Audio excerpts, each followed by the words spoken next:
Now, your Alaska Link weather for Anchorage and South Central. Our next system has been bringing impacts not only to our coastal locations, as we've seen with most of our storm systems, leaving our inland communities dry. We do have a chance to continue to bring some of that precipitation to our inland communities. We started off the day with little pockets of some of that sunshine, but that front continued to lift its way in. We are noting, though, that ahead of it, we were still with that mild environment, leaning with more shower activity. But as we head here into our Thursday morning, some of that cooler air associated with this system will pair up with those morning temperatures falling to the lower 30s, which could allow for some chances for those snow showers. Now, the snowfall accumulation does look to remain fairly light for the Anchorage Bowl as well as into the valley, but we know that there are some of our communities, especially farther into those valleys, as well as the Anchorage hillside, that can turn out potentially a few inches of snowfall accumulation. So there will be some slower spots as the system makes its departure as some snow showers, but then we will have a chance to break our way into some times of some sunshine for our Thursday afternoon. But as we get a chance for some sunshine, even for our Gulf coastal locations, we're back to another wave of energy.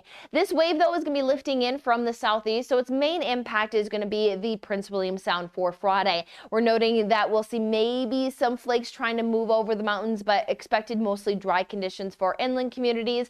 And then we are noting that as we look at the extended forecast, there seems to be these longer breaks of some drier weather. So there's not going to be as much activity in the Gulf waters. Our next system following this wave on Friday is looking to arrive as we head into early next week, but in the mix, we'll see times of that sunshine.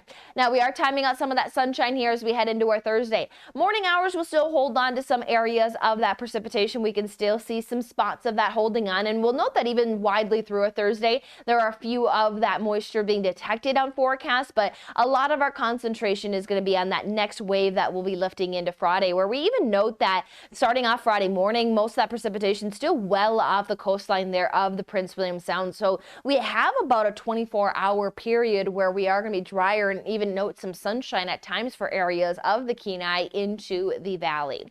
Now, sunshine, we are just shy of 11 hours of daylight for the Anchorage area, and note that we will keep an eye on this weekend as we do talk about daylight saving time.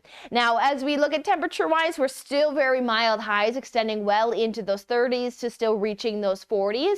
To see that into our Friday, that next wave moves in, and we are slightly cooler. Behind this wave that we are dealing with here into our Thursday, there is more of a trend to keep our temperatures through the extended forecast within those 30s. We do have some ups and downs, but not large roller coaster conditions. But we will be noting that we do have a fairly dry forecast here that will take us over the next week. We'll have some spots of sunshine, and that next wave that we will be monitoring for some potential inland precipitation will be setting up for Monday.